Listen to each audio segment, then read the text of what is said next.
Yo, what's up? This is Patrick from Guy in the Cube, and in this 2-Minute Tuesday, I'm going to show you how to connect the SQL Profiler and DAX Studio to your XMLA endpoint. All right, before I get started, let me put a little asterisk on this. Be very careful when using these tools, right? When you're connecting your XMLA endpoint, because it could put a little overload on your capacity that you're connecting to, all right? Okay, so enough of this talking. You guys know how I like to do. Let's head over to my laptop. All right, the first thing you need to do is get your XMLA endpoint. So head over to your workspace, click on the ellipsis in the top right corner, choose workspace settings and choose premium, and then you'll see the endpoint. So go ahead and copy it, right? That's your workspace connection. Once you have that, then you need to download the latest version of the SQL Profiler and the latest version of DAX Studio. DAX Studio, I think you need at least 2.82, and the SQL Profiler, you need version 18 release candidate 1 at a minimum. Anything at a minimum or after that, okay? So once you have those tools, open up DAX Studio and pop in the XMLA endpoint.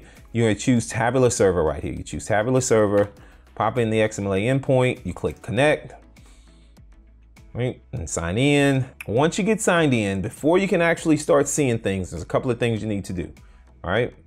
Make sure you change it to the data set that you wanna monitor. So I'm gonna go ahead and choose the data set that I wanna monitor, and then it'll grab the schema, click on all queries, wait for the trace to start. Just be patient, all right? Give it a second. There, my query trace started. Switch to all queries, switch to the all queries tab, head back over to Power BI, go to a data set, and let's just create a quick report. So I'm gonna click right here, and I'm gonna choose this, and let's say month, all right? So now there's a query that I just sent down to DAX Studio. So let's go back over to DAX Studio, and there's my query. Just like that, I'm connected. Maybe I want to monitor the type of queries that are coming through so I can more efficiently apply my aggregations to my model. Something like that, okay? So that's DAX Studio, pretty easy. The key thing here is make sure you connect to the right data set. If you want to monitor the queries, click all queries and go to the all queries tab. All right, now SQL Profiler, it's just a tiny bit different. So we go to the SQL Profiler. So I'm gonna choose a new trace and choose analysis services, pop in the endpoint. Now this is very important, very important. Click options, make sure that you specify the data set name. So go over to Power BI, copy it, paste it in. It may look just like this initially, default. You don't want default. You wanna switch this to one in the last 5 years. And so you'll have to copy and paste. It won't populate in that list. You'll need to go get it, all right? Then click connect. And again, you have to authenticate, not a big deal. I'll do that. And then what you do is, like, I use the blank template. I don't, because it's a lot of events, and I select the events I want. I don't want to pull too much information back, create too much overhead. So I'm going to choose query begin, query end, and then click run. Now this does take about a minute or so to establish a connection.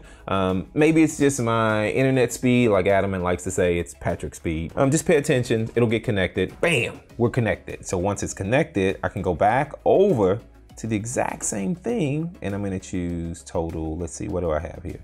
On this one, I have quantity, so I'm gonna choose total sales and year, all right? And then not a lot of data there, so let's choose category and total sales. All right, I'm just sending a lot of stuff to it, and if I go back over to the profiler, you can see those queries start coming through, right? Just like that. I'm monitoring an activity that's happening on my XMLA endpoints. What? This is bananas. I love it. This is crazy. So now I can use my XMLA endpoint, and then I can I can use all these different tools, connect to my XMLA endpoint using all these third-party tools. This is great. All right, what do you guys think? You got any questions, comments? You know what to do. Post them in the comments below. This is your first time visiting the Guy in the Cube channel, hit that subscribe button. If you like my video, give me a big thumbs up. As always, from Adam and myself, thanks for watching. We'll see you in the next video. More efficiently. Sorry, I couldn't quite hear you. Could you please repeat? What?